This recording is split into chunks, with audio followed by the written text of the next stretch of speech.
પોલીસથી ડર લાગે છે? લાગે છે. પોલીસથી ક્રિમિનલ્સને લાગે ના લાગે, નોર્મલ માણસને તો ડર લાગે છે. એટલે એમની પાસે પણ એમણે પણ ધૂમકી ઉડનછું બનાવી, તમારી પાસે પણ, એટલે છેલ્લો દિવસથી લઈને ઇવન લાલો સુધીનું આખી યાત્રા જોવું તો બધી અલગ અલગ ટાઈપની ફિલ્મ, ઓડિયન્સના અનુભવ એ બધું છે. તમને ઓડિયન્સ સમજાય છે મલ્હાર કે ઓડિયન્સ સાચે નથી સમજાતી. આટલી નાની ઇન્ડસ્ટ્રીમાં આટલા બધા ગ્રુપ કેમ દેખાય છે? હવે રિજિયન્સ પણ એક્સપ્લોર થશે, કારણ કે અત્યારે એવું બધું છે જ ને, અમદાવાદથી બહાર અમદાવાદ. નીકળો, દ્વારિકામાં સોનાનો મુંગટ પહેરાવે તો તમારે એવું કહેવાનું કે સાક્ષાત અહીંયા છું, અહીંયા આપી તમે જાઓ. અમને પહેરાવો. હા, મને દાન આપો, હું એમને તમે કહેશો એ કામ કરીશ. હા, જેમ કે એટલે પેલા કડકનાથ. કડકનાથ આવે કડકનાથ છે કરીને ને, એક ફિલ્મ આવી એ છે. આખું એ ડાંગના આખું ડાંગની ડાંગને, લેંગ્વેજ અને એમનું વાવ. આખું આદિવાસી પટ્ટો આદિવાસી. પકડે. તો વિક્રમ ઠાકોર સુપરસ્ટાર છે, 100%, તમે 100%. નથી ઇગ્નોર કરી શકતા એ હકીકતને. એટલે તમે એમને સ્વીકારો ન સ્વીકારો, ઇન્ડસ્ટ્રીનો આખો અલગ વિષય છે, એમની પોતાની ફરિયાદો છે, એ અલગ વિષય છે, પણ he is a superstar. Hospital છે. હોસ્પિટલના ધક્કા છે ફિલ્મ. હા, એટલે- હોસ્પિટલ, વ્યક્તિ હોસ્પિટલમાં હોય ને પેમેન્ટ્સ કરવાના હોય જ્યારે અને એના ફ્રસ્ટ્રેશન એનું ફ્રસ્ટ્રેશન, અને એની સાથે તમારે ડે ટુ ડે તમારી નોકરી તો કરવાની જ. આ તો આઈ થિંક મને એવું લાગે છે દરેક ફેમિલીને સ્પર્શતી વાત છે આજે. હું ત્યાં મંદિર ગયો હતો મેલબર્નમાં, અને ઉમિયા માતાના મંદિરમાં મેં હા, દાન કર્યું. yes. વેરી સિમ્પલ, બેઝિક, અને ન્યૂઝ બી એવી રીતે છપાયા હતા, નોર્મલ એમણે છાપી દીધું તો છાપ્યા, એમને ખબર પડી નાખ્યું એમ. તો નીચે એવું કે અરે ત્યાં શું દાન કરવાની જરૂર, અહીં દાન તો અહીંયા કરવાનું, કેટલા લોકોને જરૂર છે. મને યાદ છે કોવિડ વખતે હું ને આરોહી ઇન્ટરનેટ પર અમે કંઈક ચર્ચા કરી રહ્યા હતા, અને એમાં કોઈક ગ્રુપનું કોઈક વ્યક્તિ ઓફેન્ડ થઈ ગયું. નેક્સ્ટ ડે અમારા અકાઉન્ટ્સ રિપોર્ટ થયા, અને આરોહીનો મને ફોન પણ આવ્યો કે આ લોકો, મેં કીધું આ જ થઈ રહ્યું છે. પણ એ વખતે જોયું, એ વખતે પણ તમે લોકો તો ટ્રોલ થઈ જ રહ્યા હતા. હા, 100%. એ તૈયાર જ હોય છે. કંઈ બી હોય. કંઈ બી હોય, એમને ટ્રોલ કરવા તૈયાર જ છે.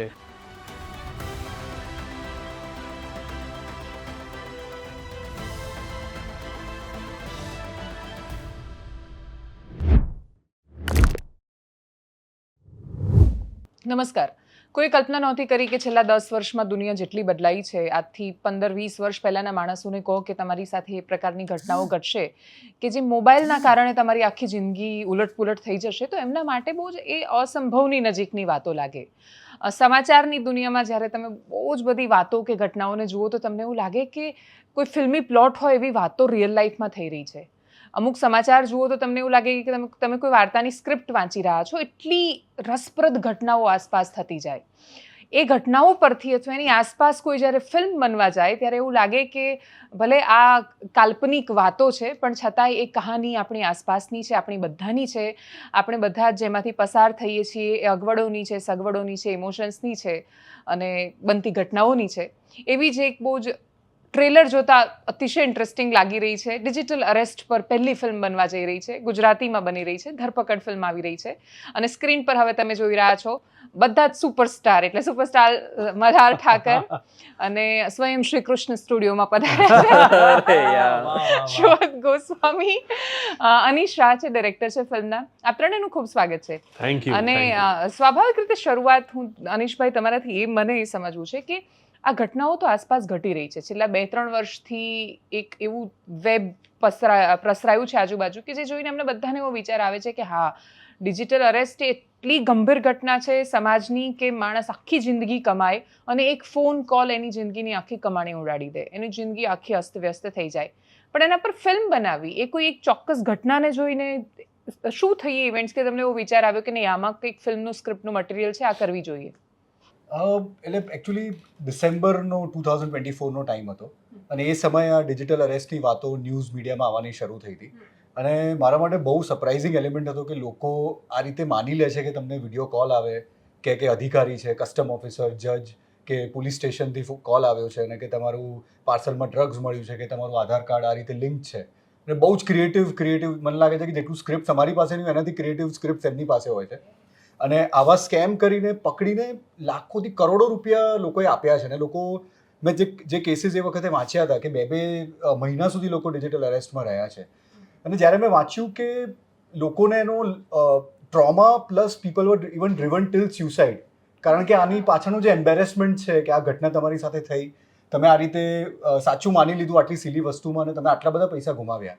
ત્યારે મને થયું કે આની પર આપણે વાત કરવી જોઈએ, કારણ કે સાયબર ફ્રોડ ઉપર આપણે હિન્દીમાં ફિલ્મ્સ, નેટફ્લિક્સ ઉપર વેબ સિરીઝ, આ તે બધું બહુ બધું જોયેલું છે જે જેનરિક સાયબર ફ્રોડ ઉપર હોય છે, અને સાઉથમાં તો ઘણી ખરી ફિલ્મો બની છે.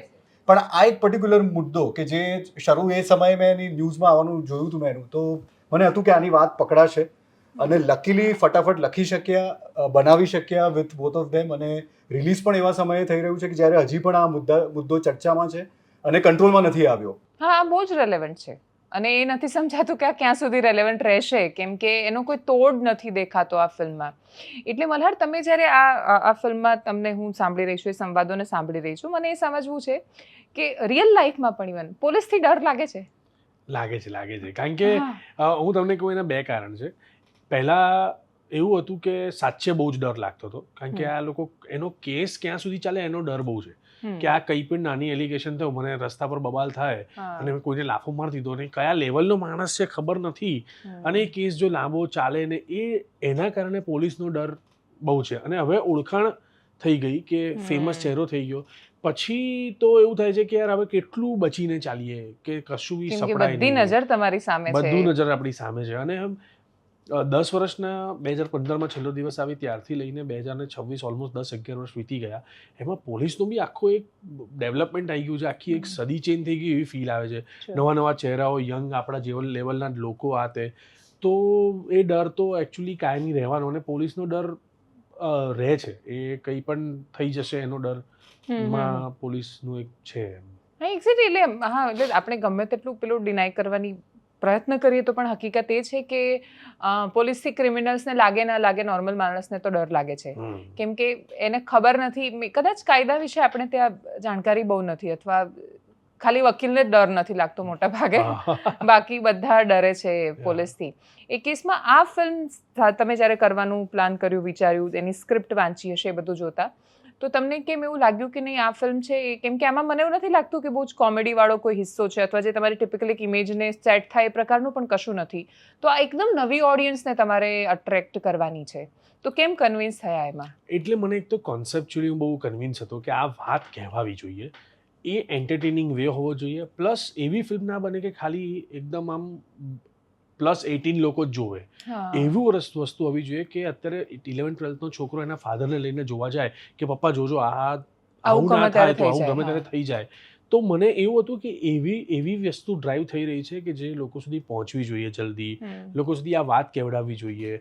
પ્લસ એવું પણ થયું કે સબ્જેક્ટ બહુ યુનિક, નવો, અને છતાંય ફેમિલી એન્ટરટેનર છે, એટલે મને એમ થયું કે આ ફિલ્મનો પાર્ટ કોઈ પણ રીતે બનવું જ જોઈએ.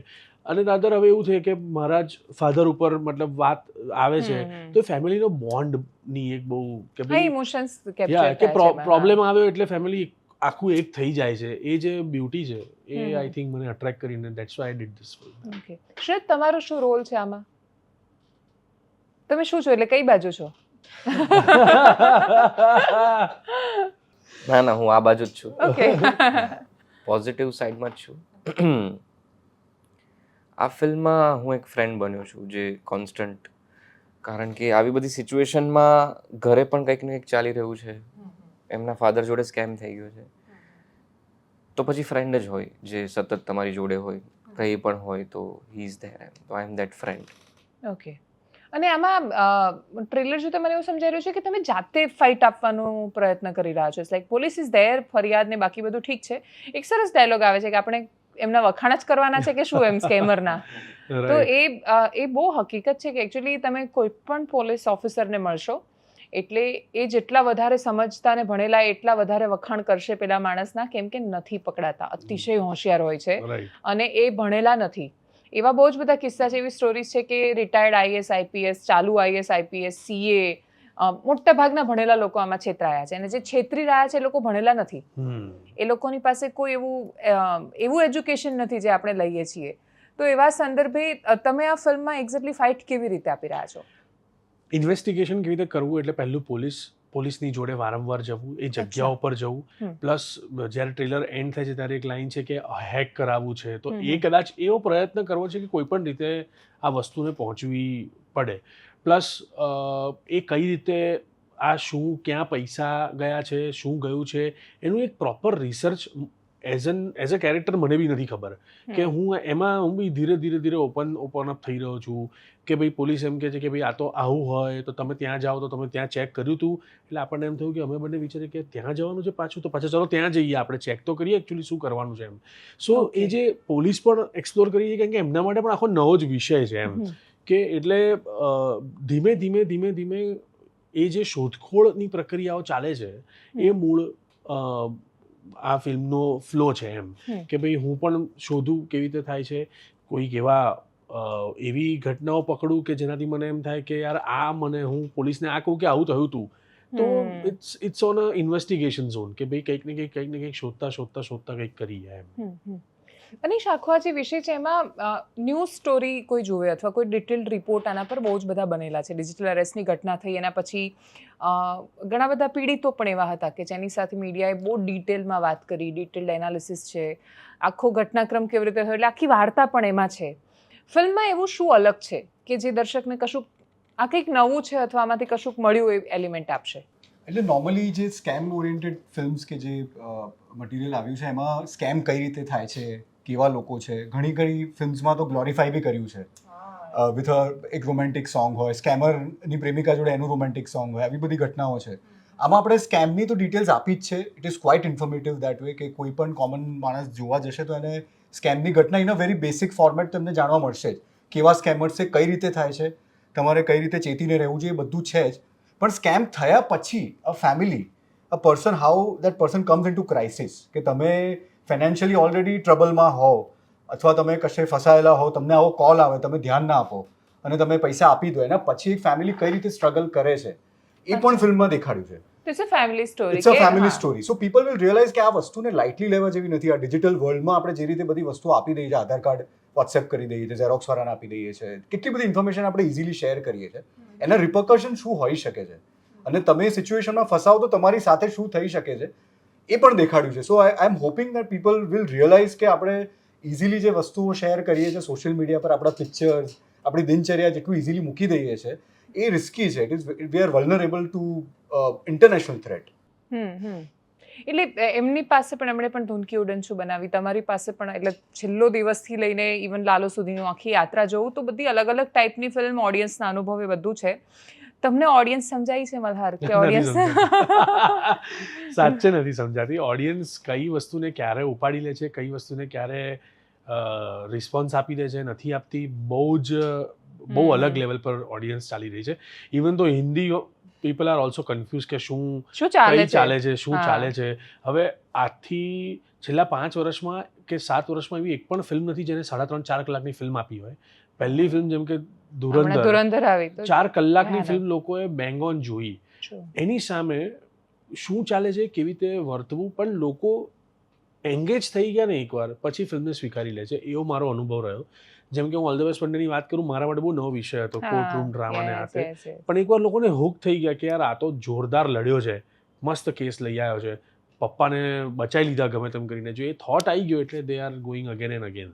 સો એ એક આમ વિઝ્યુઅલ આવે છે કે ભાઈ ઓડિયન્સને જોઈએ છે એવું કનેક્ટ, અને બીજું audience every time they want new thing, every time. એટલે એ એક એમના મગજમાં ઘૂસી ગયું છે કે નવી વસ્તુ આવે તો જોઈએ.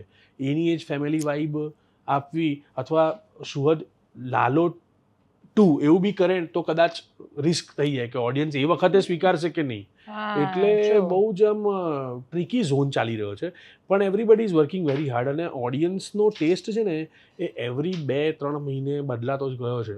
એ એક્સપેક્ટેશન મને દેખાયું કે એ દેખાય છે કે ભાઈ 2-3 મહિને લોકો ચેન્જ થઈ જાય છે ઓડિયન્સ તરીકે. પણ આઈ થિંક મને લાગે છે કે શોહદ એમની જર્નીને બહુ આમ કોન્શિયસલી આગળ લઈ જઈ રહ્યા છે, કેમ કે જે તમારી જે બેક ટુ બેક ફિલ્મ્સ આવી તો એમાં તમારા પર એવી અપેક્ષા બંધાઈ ગઈ કે જ્યારે મલ્હાર ઠાકરને જોઈએ છે તો આ જ પ્રકારે એમને જોવાના પસંદ કરીશું, શરૂઆતના સમયમાં જે થયું હોય.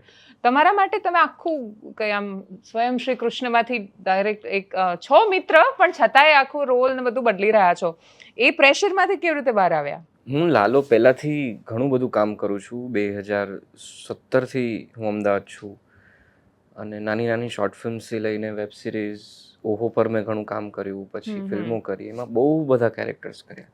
એમાંનું એક કેરેક્ટર હતું લાલો, જે ઉપડી ગયો ઉપડી ગયું કે આટલા બધા લોકો સુધી પહોંચ્યું. હા. હવે લોકોને એવું લાગે છે કે મેં ખાલી લાલચ લાલચ કર્યું છે, કર્યું છે. હા, વાત સાચી.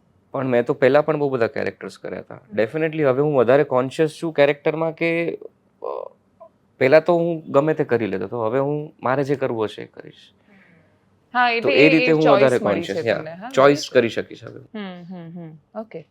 છેલ્લો દિવસથી તમે જે વાત કરી, ઇવન ઇન્ડસ્ટ્રી બહુ જ નાની છે અને અમે જ્યારે એને આઉટસાઇડર એટલે બહારથી માત્ર વ્યુઅરની જેમ જોઈએ અથવા સોશિયલ મીડિયા પર જે લોકો બધું તમને બધાને ફોલો કરે છે ને જોઈ રહ્યા છે, આટલી નાની ઇન્ડસ્ટ્રીમાં આટલા બધા ગ્રુપ કેમ દેખાય છે?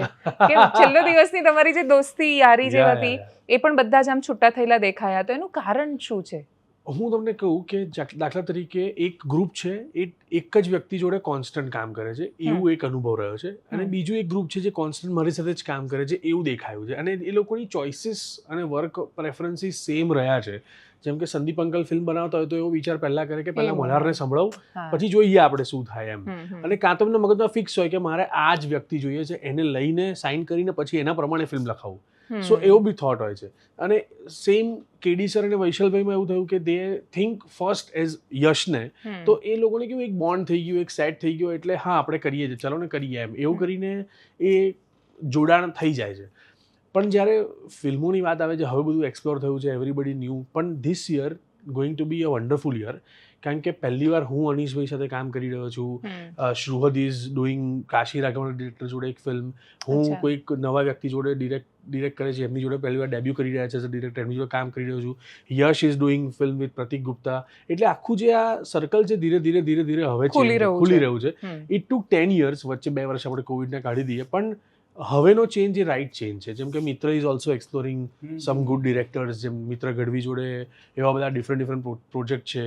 વિશાલ વડાવાલા એક અલગ પેર સાથે કામ કરી રહ્યો છે. એટલે એવરીબડી ઇઝ એક્સપ્લોરિંગ નાવ. એટલે હવેનો જે સમય છે, આઈ ફીલ કે that's a right and good choice કે લોકો એટલીસ્ટ વિષય વસ્તુને લઈને ખુલે છે, અને થોડા એવા પણ થયા છે કે ના યાર મને હવે થોડું બીજું બી કરવું છે, થોડું હું એક્સપ્લોર બી કરવા માગું છું, થોડો બીજો વિષય વસ્તુને. તો અને એ સિનિયર્સ જેમ કે સંદીપ પટેલને હું કહું કે મારે છે ને સર પલ્લવ સર જોડે એક ફિલ્મની વાત કરવી છે, અરે કરાય જ ને, બહુ મજા આવશે, કરો એમ. તો એવી રીતે કદાચ યશ ઇઝ ઓલ્સો એક્સપ્લોરિંગ વિથ પ્રતિક ગુપ્તા, કે એને મજા આવી વાર્તામાં, અને નાઉ they are doing. So A groupism કરતાં બી થોડા વેરિએશન્સ વધારે થઈ ગયા છે. લોકો બધા ખુલી રહ્યા છે પોતાની રીતે, હવે એક્સપ્લોર કરશે બધા એમ, એવું છે. ઓકે. અને એટલે આ આકાશ પણ નાનું નથી પડતું કે પછી આકાશને તમે વિસ્તારી રહ્યા છો? વિસ્તારી રહ્યા છે રાધર, એવું કહી શકાય. ઓકે. અનીશભાઈ, ગુજરાતી ઓડિયન્સને તમે જ્યારે સમજવાનો પ્રયત્ન કરો છો, અને મને એવું લાગે છે કે બધા જ જે લોકો ગુજરાતી વાચકો, દર્શકો, દરેક ક્ષેત્રમાં જે લોકો છે એ જ સમજવાનો પ્રયત્ન કરે છે કે આ જ ઓડિયન્સ છે કે જે ધુરંધર પણ જોઈ રહી છે, આ જ ઓડિયન્સ છે કે જે નેટફ્લિક્સ પર ઘણું બધું ઇન્ટરનેશનલ કોન્ટેન્ટ પણ જોવાની છે. એ સેમ ઓડિયન્સની સામે તમે માત્ર એની ભાષા બદલાય છે, એની અપેક્ષા નહીં બદલાય. એ જ્યારે જુએ છે સરખામણીમાં ત્યારે એ ગેપ નથી વિચારી શકતા કે ભાઈ ત્યાંનું બજેટ ને અહીંયાનું બજેટ બહુ અલગ છે, ત્યાંની થીમ અલગ છે, બધું જ અલગ છે. તો આ ઓડિયન્સને અટ્રેક્ટ કરવા માટે તમે શું ધ્યાન રાખો છો? એટલે મને મારું એક માનવું છે કે એક ચોક્કસ પ્રકારનો વર્ક છે જે ગુજરાતી ફિલ્મ્સ જુએ છે, જે ગુજરાતી થિયેટર વર્ષોથી જોઈને ટ્રેન થયેલો છે. એટલે ગુજરાતી થિયેટરમાં certain kind of comedy, slapstick humour, એક entertainment, constant entertainment value, over the top performances, એ જોઈને લોકો ટ્રેન થયેલા છે.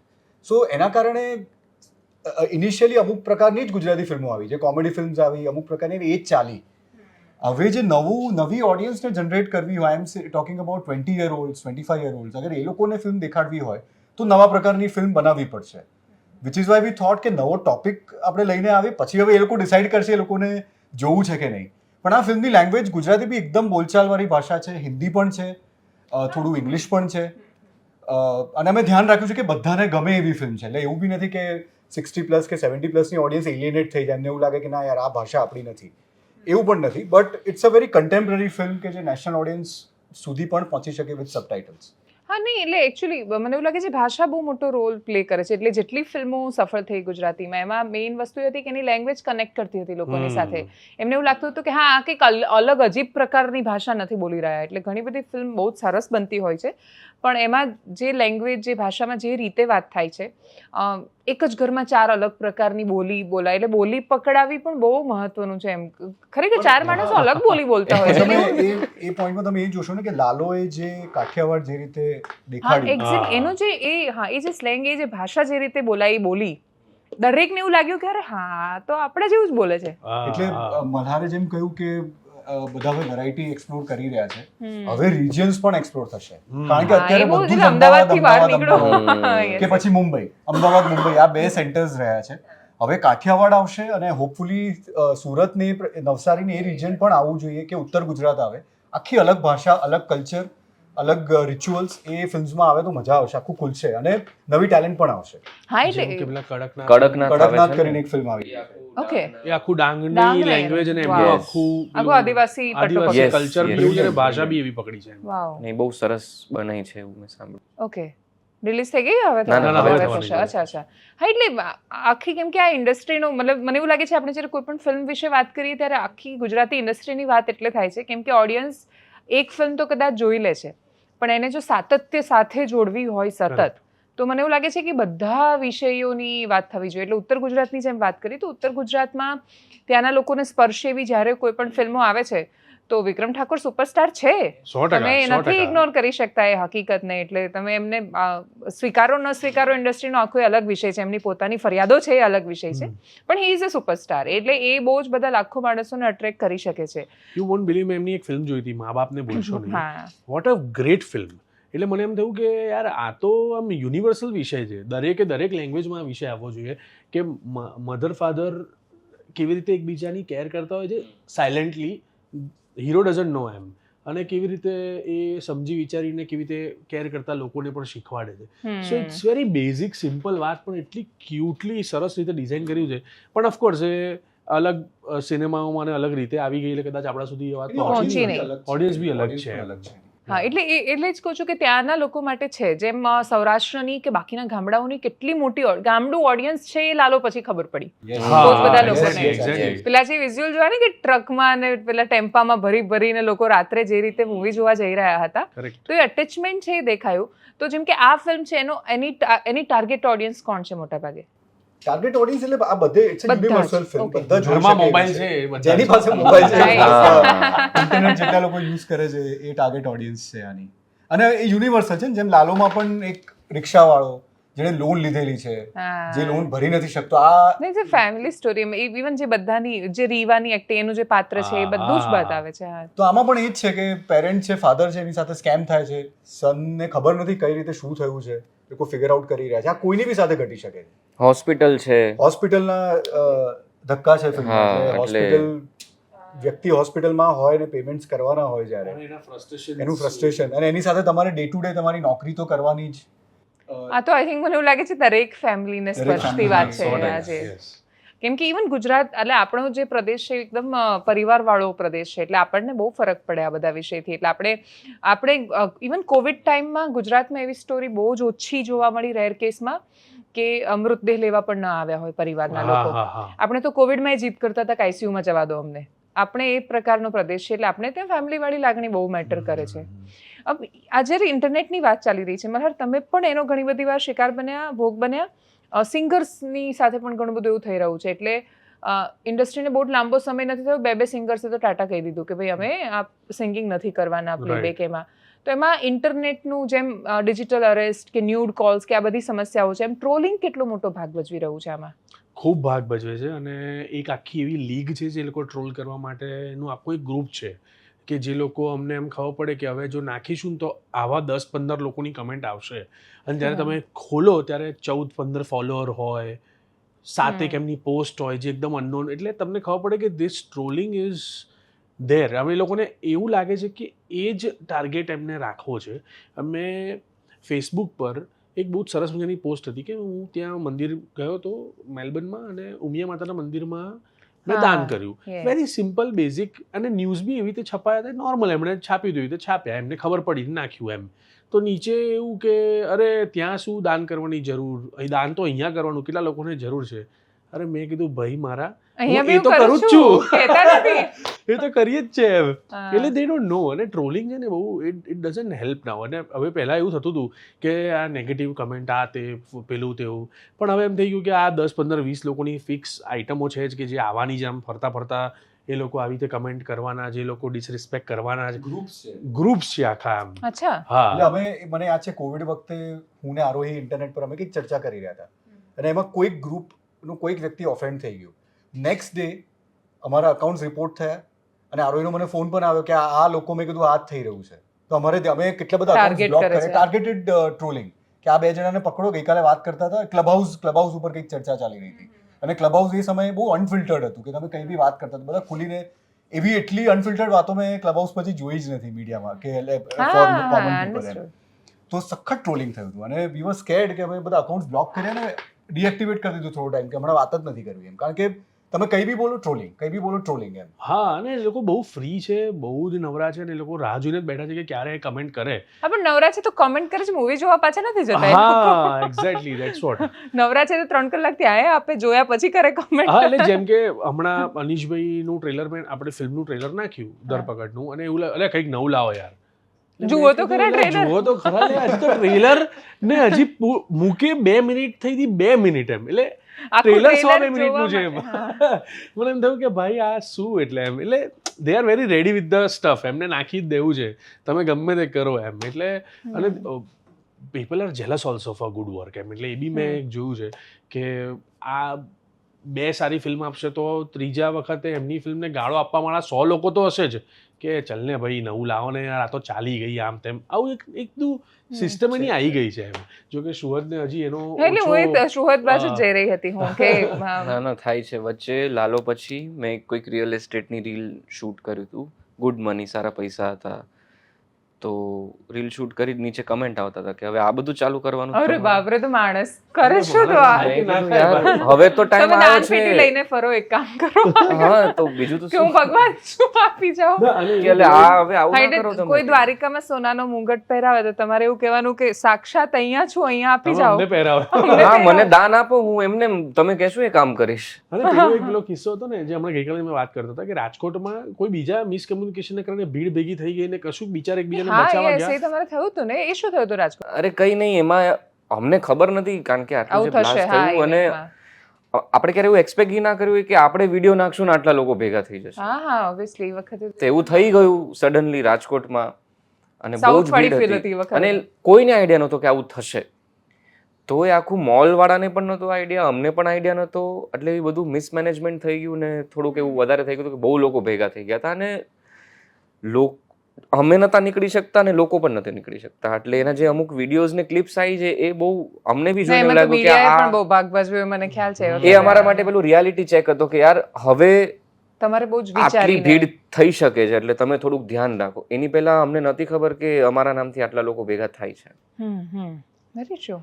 ઇવન એ તો બધાને અનુભવ થાય છે કેમ કે એટલી સરસ ફિલ્મ, જ્યારે એ ફિલ્મ આવી અને શરૂઆતમાં એ જ્યારે પરફોર્મ નહોતી કરી રહી ત્યારે કોઈને એવો વિચાર નહોતો આવ્યો કે ચલો સરસ ફિલ્મ આવી છે તો આપણે એને પ્રમોટ કરી દઈએ કે આવું કરીએ. પણ પછી જેવી સફળ થઈ ગઈ તો બધા જાણે રાહ જોઈને બેઠા હતા કશું કોઈ વિવાદ થાય ને આપણે એના પર તૂટી પડીએ. હા 100%. અને લાલોનો આખો એક આખો ટ્રેન્ડ હતો 2-2.5 મહિના people var talking about it. Every day નવા ન્યૂઝ, એવરી ડે નવી વાતો આ તે. એટલે અમે ઓલવેઝ એવું કહીએ કે પણ એ વખતે જોયું એ વખતે પણ તમે લોકો તો ટ્રોલ થઈ જ રહ્યા હતા. હા 100%. એ તૈયાર જ હોય, કઈ બી હોય એમને ટ્રોલ કરવા તૈયાર જ છે. અને બીજું કે હવે એને ટેવ બી પડી ગઈ છે કે આવું આવશે યાર. પહેલાં હું જ્યારે ઇન્ડસ્ટ્રીમાં આવ્યો ત્યારે મને એવું હતું કે ના યાર આપણે એક્ટર તરીકે ભલે કોઈને 100% ના ગમ્યું પણ માણસ તરીકે તો 100% ગમવા જ જોઈએ એમ. એવો પ્રયત્ન બહુ રહ્યા ને એવી રીતે મેં જીવનશૈલી બી મારી એવી રાખી હતી કે હા યાર એવો. પણ હવે એનો બી કોઈ એ લોકોને મતલબ નથી. બધું જીવન એમના માટે ઓલરાઈટ જ છે. ના ઇઝ રાઈટ એકચ્યુઅલી. બધું ના એટલે ગીવ અપ કરી દે માણસ એક સમય પછી કેમ કે એને સમજાય કે હું ગમે તે કરીશ આ માણસને વાંધો છે. હા એક્ઝેક્ટલી. એટલે એ તો એટલે આમાં કેવું કે ડોક્ટર જાડિયો હોય ને તો ચાલે, એક્ટર જાડિયો ના હોવો જોઈએ. તો એના માટે ડિસ્કસ અબાઉટ ઇટ એવું હોય છે ભાઈ, સાચું હોય. ના મને એવો વિચાર આવ્યો કે હું તમને આમ પૂછું, પછી હું ફિલ્ટર કરી રહી હતી. ના પણ ના હવે કશું નહીં. ઘણા બધા લોકો તમારા એના પર કોમેન્ટ કરતા છે કે ભાઈ હીરો તો જાડો ન ચાલે. હા તો તમે ટ્રાય કરી રહ્યા છો કે તમે જાણી જોઈને આ રાખ્યું છે? શું છે એની ના પાછળ? એમાં કેવું હતું કે મારું જ્યારે બોડી મતલબ ગેઇન થયું ને ત્યારે મારી પાસે એવો સમય ના મળ્યો કે હું એને કંટ્રોલ કરી શકું, ઉતારી શકું. છેલ્લા વર્ષે એટલે લાઈક 2025માં હું 3 કન્ટ્રીમાં 22 દિવસ 25 દિવસ રહ્યો. Australia, Canada, US. અને હું પ્યોર વેજીટેરિયન છું, એગલેસ છું. એટલે એક બોડીની પર એના પર જે તમને ખાવાનું મળે એના પર ગેઇન થાય પછી યુ ડોન્ટ ગેટ ટાઈમ તમે એને કંટ્રોલ કરી શકો. પણ એટલે એ તો બસ આટલો જ પોઈન્ટ છે એમાં, બીજું કશું નથી. અને હવે એનો ટાઈમ આવશે ત્યારે એ ઉતરી જશે, પણ પછી એમને નવો બોલ મળશે કે યાર હવે તો ચશ્મા, યાર આંખો તમારી આમ છે ને તેમ છે. એટલે એ લોકો તૈયાર બેઠા છે કે વજન ઉતારશે ને એટલે આંખો પર ચર્ચા કરશે. પણ દે હેવ દેટ માઇન્ડસેટ. જ્યારે when you talk about south actors ને એક પણ ફિટ એક્ટર નથી, કોઈ પણ નહીં. મોહનલાલ આવી ગયા, વિજય સેતુપતિ આવી ગયા, વિજય થાલાપતિ આવી ગયા. Everybody you talk about the single actor, they are much healthy, much fit. ધમાલ છે, મસ્ત રીતે એક્ટિંગ અને પરફોર્મન્સ અને ફિલ્મ સિવાય ફોકસ નથી કરતા. પણ આપણામાં એવું છે કે આપણને રણવીર સિંહ અને સિદ્ધાર્થ મલ્હોત્રાની બોડી ગમે એટલે ગુજરાતી છોકરાઓ એવા જ હોવા જોઈએ એવું માઇન્ડસેટ છે. ગુજરાતી છોકરાઓ ઓલમોસ્ટ એવા નથી હોતા. એટલે ભલે આમ ફિલ્મોમાં તમે ઋતિક રોશન જોતા હો, પણ પછી ગમે તો જેઠાલાલ જ છે. જેઠાલાલ ગુજરાતી વાસ્તવિકતા છે 100%. એટલે અને એ બહુ ક્યુટ પણ છે, જેઠા દયાના રિલેશન્સ ને બધું. એટલે એવું. અને મને તો ઘણા બધા મમ્મીના એજ ગ્રુપ વાળા ઘણા બધા લોકો આમ ગાલ ખેંચીને આમ ચબી ચીક્સ ને એકદમ આમ વાલ કરી નાખે એમ. તો મને એટલું ગમે કે હું આટલો બધો ટકાટક ફિટ થઈને જો આવ્યો તો અમને 100% નહીં ગમું. પહેલી મિનિટ મને એવું થઈ જ જાય કે આટલું તો નહીં જ ગમે. પૂજા ભાભીને કયા મલ્હાર ગમે છે? બંને એ તો કે તો ઉતરી જશે, હવે સમજ્યા, હવે છોડને, હવે તું જલસા કર ને એમ એવા ટાઈપની છે. ઓકે. તો આ ઇન્ટરનેટ ટ્રોલિંગ અને આ બધાની વચ્ચે જો મૂળ ધરપકડ પર પાછા આવીએ, ક્યારે ફિલ્મ રિલીઝ થઈ રહી છે અને દર્શક કઈ અપેક્ષા સાથે જાય થિયેટરમાં? 15મી મે રિલીઝ થઈ રહી છે Gujarat, also metro cities across India, Pune, Indore, Calcutta. We are trying કે બને એટલા ગુજરાતી પોકેટ્સ જ્યાં જ્યાં છે ત્યાં રિલીઝ કરી શકીએ. અને ઇન્ટરનેશનલ બી રિલીઝ થઈ રહી છે, યુકે, મિડલ ઇસ્ટ, યુએસએ, બધી જ કન્ટ્રીઝ 15 મે રિલીઝ થઈ રહી છે. અપેક્ષા એ છે કે it's a very fast pace thriller. Typical comedy નથી, typical no romantic angle, no songs like that. એક ફાસ્ટ પેસ 1 hour 55 મિનિટ્સની ફિલ્મ છે. ઇન્ફોર્મેટિવ છે, સખત ઇન્ફોર્મેટિવ છે. તમને આ મુદ્દાઓનું ડિજિટલ પણ એ જ્ઞાન નથી થોપતી. પણ જ્ઞાન નથી. એને એન્ટરટેનિંગ વે આપણે બધી વાત કરી છે. અને ફેમિલીને જે આપણે ગુજરાતી ઓડિયન્સીસને ગમે છે, જે બોન્ડ, ઇમોશન, એ ફાધર સનના ઇમોશનથી જ આખી વાર્તા કહેવાય છે. એટલે એવું બી નથી કે ખાલી ટેકનિકલ વાર્તા, ટેકનિકલ ઇન્ફોર્મેશન છે, પણ ફાધર સનની એક સ્ટ્રગલ છે, સિચ્યુએશનમાં ફસાયા છે એમાંથી બહાર નીકળવાની, એ સ્ટ્રગલ પણ દેખાડી છે. So I think so it has everything for everyone. A complete family બધા ભેગા થઈને જોઈ શકે એ પ્રકારનું જે આપણી ઓડિયન્સની અપેક્ષા છે એ કરવાનો એ પ્રયત્ન તો કર્યો જ છે. ઓફકોર્સ માત્ર એન્ટરટેનિંગ ફિલ્મ નથી, it is an important film કે જે આપણે સૌએ એ રીતે એ વિઝ્યુઅલ અથવા એ માઇન્ડસેટ સાથે જોવી જોઈએ. આખરે ઇલેક્શનમાં બહુ ચર્ચામાં રહ્યા તમે. મને છે યાદ. દરેક જણનો એવો પ્રશ્ન હતો કે હવે ક્યારે એમ. એટલે ત્યાં તો વિજયનો ઉલ્લેખ કર્યો એટલે મને યાદ આવ્યું કે વિજય ત્યાં સીએમ બનવા માટે ચર્ચામાં છે. તમે લોકલ બોડી ઇલેક્શનમાં મારો વિડીયો કેમ વાપર્યો? એ રીતે એકદમ અગ્રેસિવ. અરે મને ખબર નથી, હું તો મેલબર્ન ફરતો હતો ને ઇલેક્શન આવે ને ત્યારે મને એમ ટેન્શન થતું હોય કે શું થયું હશે. એવું એકદમ અચાનક લોકોના ફોન આવી ગયા, પછી અનનોન નંબર પરથી 1-2 ફોન આવ્યા. પછી મારો નીરવ કરીને મારો એક ફ્રેન્ડ છે, એણે મને મેસેજ કર્યો, કીધું ભાઈ તું ફ્રી પડે એટલે અર્જન્ટ ફોન કર, એક આવા બાબતની વાત છે. પછી મને ખબર પડી કે એક પોલિટિકલ પાર્ટીએ મારી સાહેબ ફિલ્મના વિડીયોઝ લગાવી દીધા હતા અને એવું બધું. મેં કીધું આ તો બધું યાર કોઈને ખબર નથી. પછી ત્યાંથી ચાલતા મેં વિડીયો કર્યો કે ભાઈ પ્લીઝ જરા સ્ટોપ ઇટ એમ. સાયબર ને બધું એવું બધું કરી. હા, એટલે આ ઇન્ટરનેટ ને સાયબર એની સાથે જોડાયેલી આ વાત છે. એટલે શુહદ, તમે શું કહેશો દર્શકોને? બસ 15મી મે ધરપકડ રિલીઝ થાય છે અને બહુ નવો એક્સપેરિમેન્ટ છે, નવી સ્ટાઇલ છે ફિલ્મની. ગુજરાતીમાં આપણે જનરલી આવી ફિલ્મ્સ નથી જોતા. સબ્જેક્ટ બહુ જ રેલેવન્ટ છે, બહુ રિલેટેબલ છે અત્યારના ટાઈમમાં તો ખાસ. ફાધર સનનું રિલેશન એક્સપ્લોર થયું છે અને જે ઘરમાં કંઈક ને કંઈક ચાલતું હોય, કંઈક માથાકૂટ ચાલતી હોય, કંઈક જે પણ ચાલતું હોય એની સાથે સાથે તમારી લાઈફમાં એક સ્કેમ થાય છે. એટલે આ બી ચાલે છે, આ બી ચાલે છે. એ બંનેમાંથી કઈ રીતે નીકળવું અને ઘણું બધું છે, બહુ બધું થ્રિલ છે, બહુ બધું ચેઝ છે. તો 15th May it is. Thank you so much for joining અસ. અને મને એવું લાગે છે કે આપણે બધા જ એક સાથે જીવનમાં બહુ બધા મોરચે લડાઈઓ લડીએ છીએ, પણ જ્યારે આપણને એવું લાગે કે આપણી વાર્તા સ્ક્રીન પર કહેવાઈ રહી છે તો એ સ્વાભાવિક રીતે જ પછી આપણને અટ્રેક્ટ કરતી હોય છે જોવા માટે.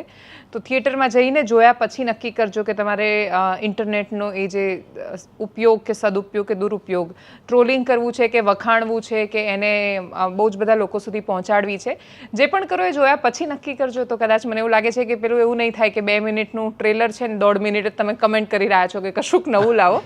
જોયા પછી નક્કી કરજો કે નવું લાવવાની જરૂર છે કે નવું આવ્યું છે. Thank you so much. Thank you Thank you. Thank you.